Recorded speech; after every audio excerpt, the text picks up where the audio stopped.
He kōna e purangi tēnei nā te reo irirangi o Aotearoa. Strange and challenging times for so many of us in the diaspora, be that the situation in Kashmir, Gaza, or the immigration raids in the States. Here in Auckland, I've been talking to people from all sorts of communities on how they found comedy that's helped them cope in some way. So in this final episode of Accidental Comics, I'm wrapping up by inviting Sameena Zehra and Eddy Rodriguez, Kashmiri and Mexican respectively, to share their journeys of finding the funny. You get the stuff you need, and then you go to a checkout, where a person will start passing stuff, scanning it, and then charge you. But here in New Zealand, they have this crazy theory, this crazy thing, where they allow you to do it yourself. What? Like, dude, I am Mexican and I am brown.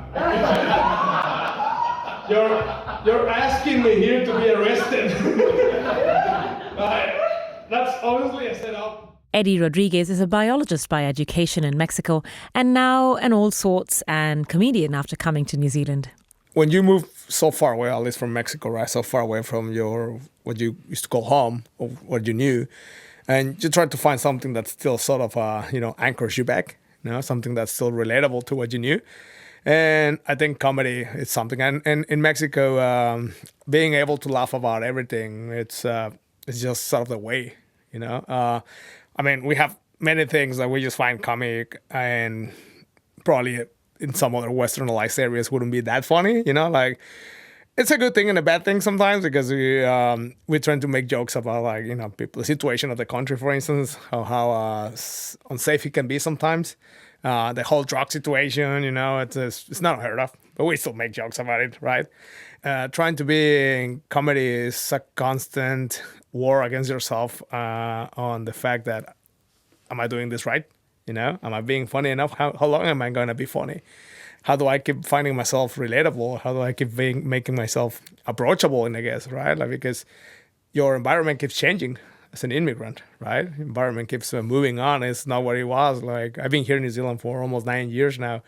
And despite of what I think I'm a completely different person from what I was back then. Really? Yeah. So, tell me more.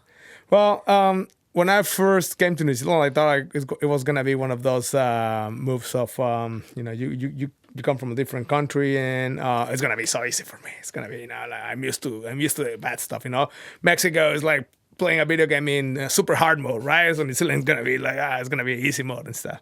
But at the end of the day, it's a different country, different ways of living, and every single place has its own challenges, right? What's been your biggest challenge here? Oh, I think still finding myself as a professional.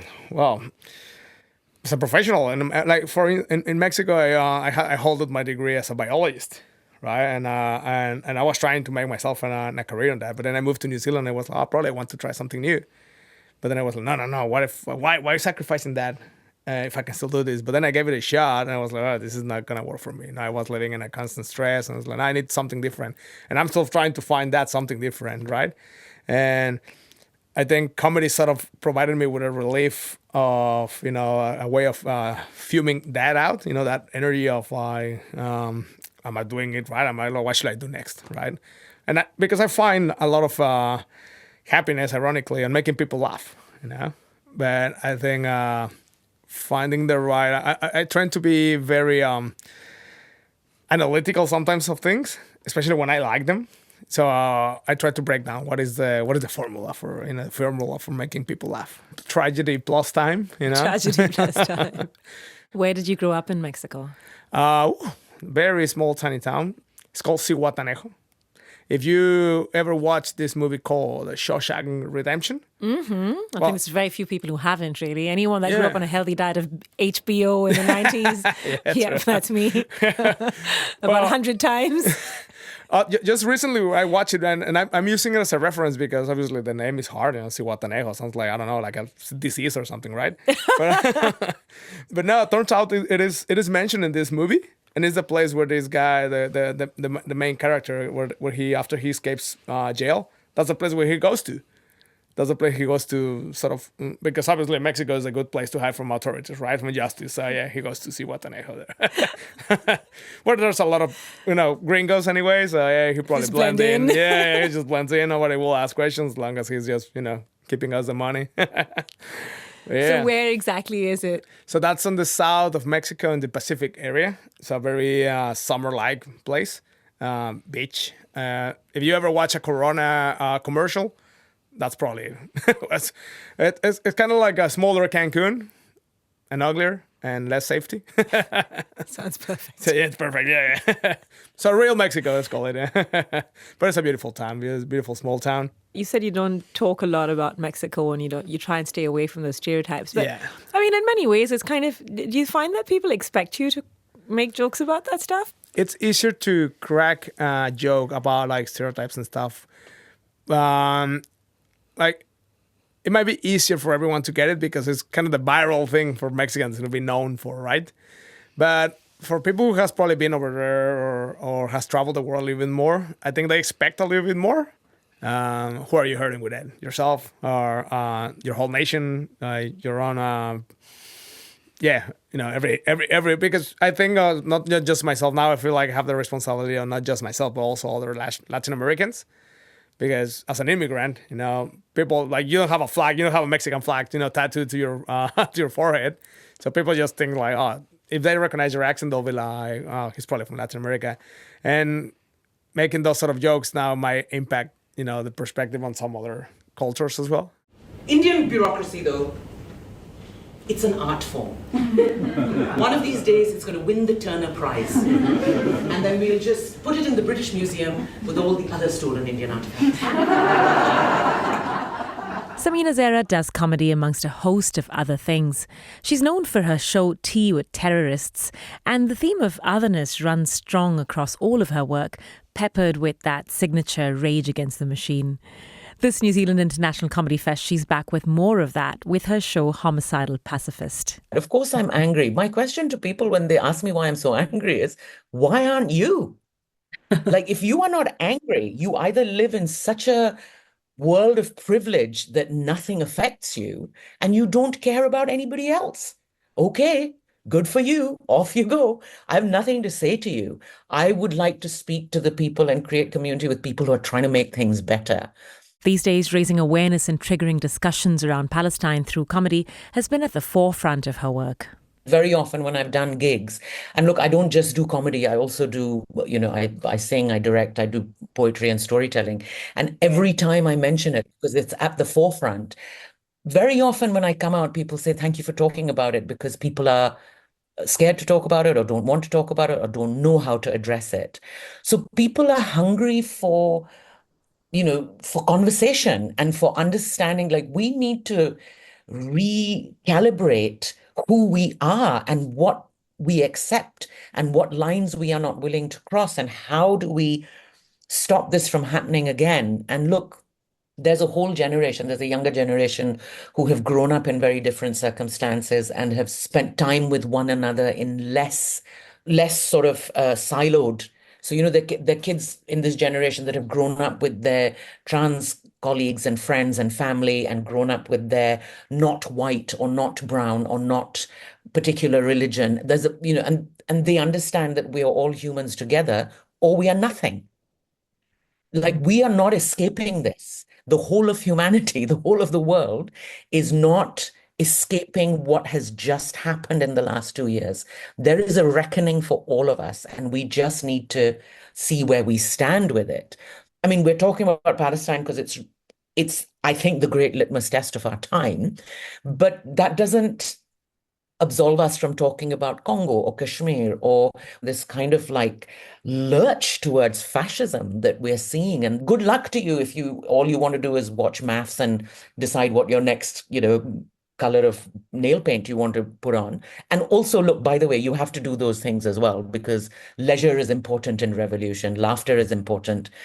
All of those things are important. So we hold the line at different times for one another and we allow people to take rest. And I think comedy is part of that. I think comedy and storytelling and poetry and song, all of these things are part of that thing of allowing people to take a break from the activism, a break from their own minds and hearts, which are breaking anew every day, you must have leisure. You must be able to recoup and regenerate and go back into the fight.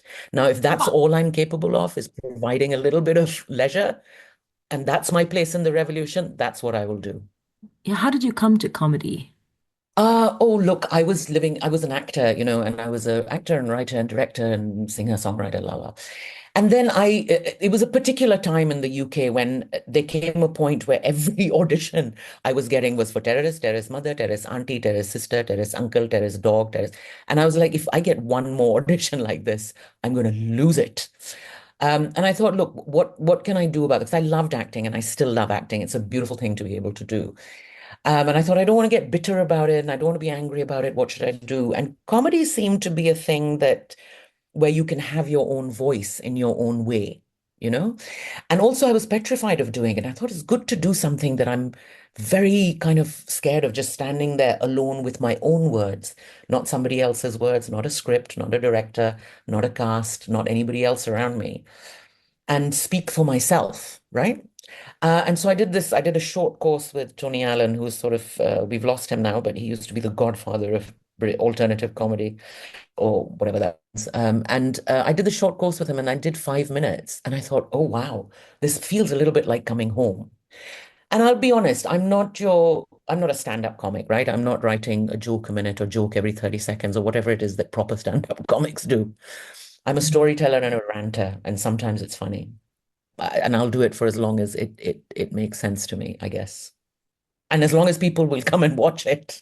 Honestly, very often when I'm doing a 1-hour show, I get to about 45 minutes and I think to myself in my head, oh my God, I'm still talking and these people are still listening.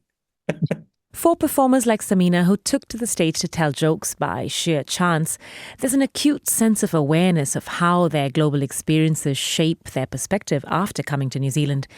And that sort of becomes the building blocks for their content. When does that exhaust itself? When does that material ever exhaust itself, if it does at all? I mean, look, my interest is in material that obviously we all speak as artists or performers or whatever. We all speak from our perspective, right? So from a very particular perspective, not just of our culture or our ethnicity or our gender, but also of who we are as individuals. But really, to me, the most compelling work that I have experienced from others and the kind of work that I always aspire to create is work that is also, anybody can look at it and go, oh, I see that this is about a specific thing, but really I can relate to it. Mm-hmm. Because I think that what we have in common, I think in the end is much more than what we have in our differences. And those are very essential things, I think, in terms of sort of values and desires. And I always think that there's a part of me that thinks, we're born, we have no choice in the matter. And one day we die and we more or less don't have any choice in that matter either. And in the middle, we're just living. We're just doing time pass. It's an Indian phrase. I don't know if you've come across Love it. I use it all the time, all day, every day. Yeah, exactly. We're all doing time pass, right? And we have to do it in the best way we know how. And that's a mixture of all those things that go up to make the person that we are. And we, we live with one another. We belong to one another. Even the worst among us belong to us. The best among us belong to us. And somehow we have to get through that. So whether your thing is crochet or knitting or, having 53 cats or doing comedy or trying to just connect with other people on a human level, we just try and do it the best way we can. And I think for me, especially, the work that has always spoken to me and broken my heart and made me laugh uncontrollably is always work that has a wider perspective than what is individual. And I hope and try to make work like that as well. But, I'm a work in progress like everyone else.